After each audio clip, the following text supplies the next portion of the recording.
કોંગ્રેસના વરિષ્ઠ નેતા હિંમતસિંહ પટેલ આપણી સાથે જોડાઈ ગયા છે। હિંમતસિંહ, સ્વાગત છે આપનું। રોહન ગુપ્તાએ રાજીનામું ગઈકાલે ધરી દીધું પોતે હાથે લખેલા પત્રથી, અને તેમણે ઘણા બધા કારણ આપ્યા કે મારા પિતાની તબિયત નાદુરસ્ત છે, મારો પરિવાર અત્યારે મારે એમને પ્રાથમિકતા આપવાની જરૂર છે પાર્ટી પહેલા।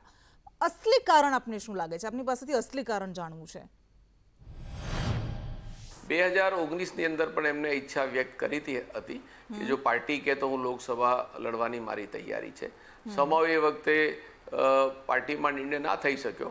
આ વખતે પાર્ટીએ નિર્ણય લીધો અને પાર્ટીએ એમને બોલાવીને વાત કરી કે ભાઈ તમે લોકસભાનું ઇલેક્શન લડો, પણ એમના પરિવારમાં ક્યાંક ને ક્યાંક એવું હતું કે અત્યારે હાલ ઇલેક્શન ના લડવું જોઈએ, અને અમારા વરિષ્ઠ નેતા કોંગ્રેસના એમના પિતા શ્રી રાજકુમાર ગુપ્તાજીની તબિયત પણ થોડીક સારી નથી। એમને પહેલાં પણ કાર્ડિયક પ્રોબ્લેમ થયેલો છે, બાયપાસ કરાયેલી હતી, અને એમની પણ અનિચ્છા હતી કે ભાઈ તમે અત્યારે હાલ પૂરતું જે છે સામાજિક અને પારિવારિક પરિસ્થિતિને ધ્યાનમાં રાખીને ઇલેક્શન ના લડો તો સારું છે। ઠીક છે, આ કારણ એમને બહુ સ્પષ્ટતાથી જી આ કારણ રોહન ગુપ્તાએ પણ કહ્યું છે, આ જ કારણ આપ્યું એમણે।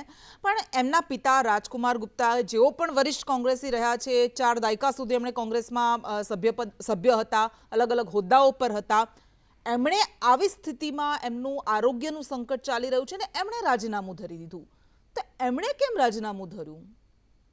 એની પાછળનું કારણ શું?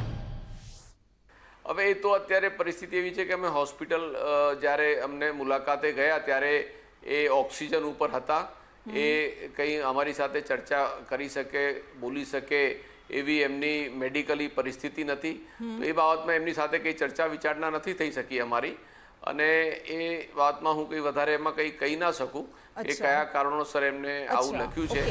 ઘણા આજે એમણે પાછો ઇનકાર કર્યો, ઉમેદવારી પરત ખેંચી લીધી, તો એની પાછળ ઘણા બધા અટકળો ઘણી બધી ચાલી રહી છે, અને એક એવું પણ છે કે હાર ભાળી ગયા એટલા માટે પરત લઈ લીધું, તો શું આપને લાગે છે કે એમાં કોઈ તથ્ય છે? આજે આપ જાણો છો કે એક કોઈ પણ કેન્ડિડેટ હોય એના પિતા જ્યારે ક્રિટિકલ હોય, એક શાહીબાગ પ્રાઇવેટ હોસ્પિટલમાં હતા, ત્યાંથી પરિસ્થિતિ વધારે બગડતા એમને ઝાયડસ કેડિલામાં લઈ ગયા છે, અને આજે પણ એ આઈસીયુની અંદર છે। આવી પરિસ્થિતિની અંદર હું માનું છું કે ભારતીય જનતા પાર્ટીના કોઈ પણ આગેવાનો આવી ચર્ચા વિચારણા કરે, માનવીય અભિગમની રીતે વ્યાજબી ના કરાય। અચ્છા, રોહન ગુપ્તાએ જ્યારે પ્રેસ કોન્ફરન્સ કરી ત્યારે એમણે એ પણ એક વાત ઠાલવી, પોતાની નારાજગી ઠાલવી કે કોંગ્રેસના જ કોઈ નેતાએ એમને મેસેજ કરીને એવું કહ્યું કે ગદ્દાર છે, કારણ કે એમણે પોતે ઉમેદવારી પરત ખેંચી લીધી। તો એ કોણ હતું? આપની સાથે કોઈ વાતચીત તો થઈ હશે ને રોહન ગુપ્તાની? તો કોણ એ નેતા હતા? એમની એક ફરિયાદ છે પાર્ટીની બાબતમાં, થોડીક આંતરિક લેવલે જે લોકો પક્ષની બાબત, જે આંતરિક બાબત હોય એ ક્યાંક ટ્વીટ કરીને, ક્યાંક સોશિયલ મીડિયાના માધ્યમથી જે એકબીજાની વિરુદ્ધની અંદર લખતા હોય એ બાબત ઘણી ગંભીર છે।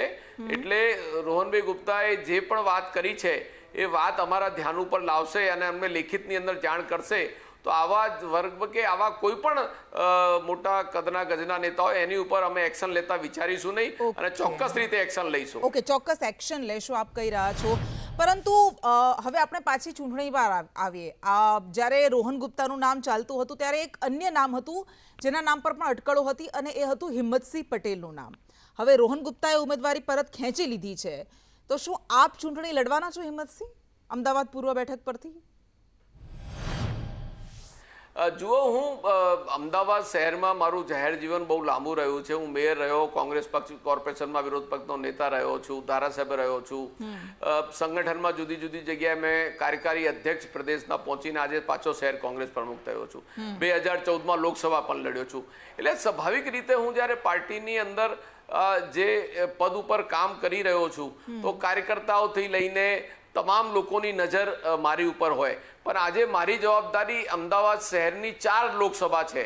અમદાવાદ પૂર્વ લોકસભા, અમદાવાદ પશ્ચિમ લોકસભા, ગાંધીનગર લોકસભા અને ખેડા લોકસભા, આ બધી જ લોકસભાઓ અમદાવાદ શહેર સાથે જોડાયેલી લોકસભાઓ છે। ત્યારે મારે અમદાવાદ શહેરના સંગઠનની 4 લોકસભાની તમામ વોર્ડમાં અમારા બૂથ લેવલ સુધી મેનેજમેન્ટ અને સંગઠનના મારફતે સારી રીતે પ્રચાર પ્રસાર થાય, કાર્યક્રમો થાય અને સારી રીતે અમે આ લોકસભા ઇલેક્શન લડી શકીએ, મોટી જવાબદારી છે.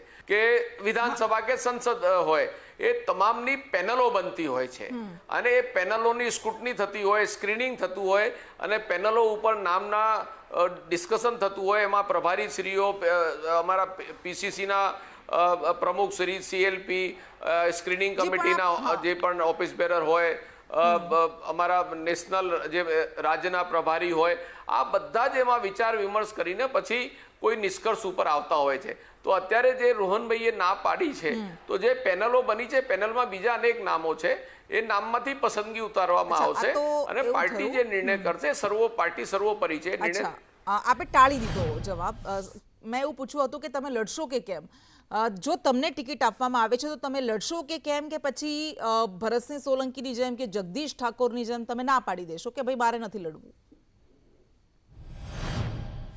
નહીં, હું આપને કહું છું, હું પાર્ટીનો એક વફાદાર સૈનિક છું, આગળ પડતો આગેવાન છું, એટલે સ્વાભાવિક રીતે મારું નામ ચર્ચામાં હોય જ. હું એની ના નથી પાડતો, પણ પાર્ટીની અંદર હું લોકસભાએ લડી ચૂક્યો છું, ધારાસભ્ય પણ રહી ચૂક્યો છું. તો જ્યારે બીજા નવા, દાખલા તરીકે રોહનભાઈ 2019ની અંદર ઉમેદવારી નોંધાવી હતી, ત્યારે એમને આ વખતે પાર્ટીએ કીધું ભાઈ તમે ઇલેક્શન લડો. તો એવી રીતે બીજા આગેવાનો છે કે જે ઇલેક્શન લડવા ઈચ્છુક છે અને ઇલેક્શન લડવા માંગે છે. ઘણા બધા ઈચ્છુક છે અને આજ કે યુવા ચહેરાઓને હવે આગળ વધારવા જોઈએ એવું કોંગ્રેસના વરિષ્ઠ નેતાઓ કહી રહ્યા છે. ઠીક છે હિંમતસિંહ, ખૂબ ખૂબ આભાર આપનો સંદેશ ન્યૂઝ સાથે વાતચીત કરવા માટે.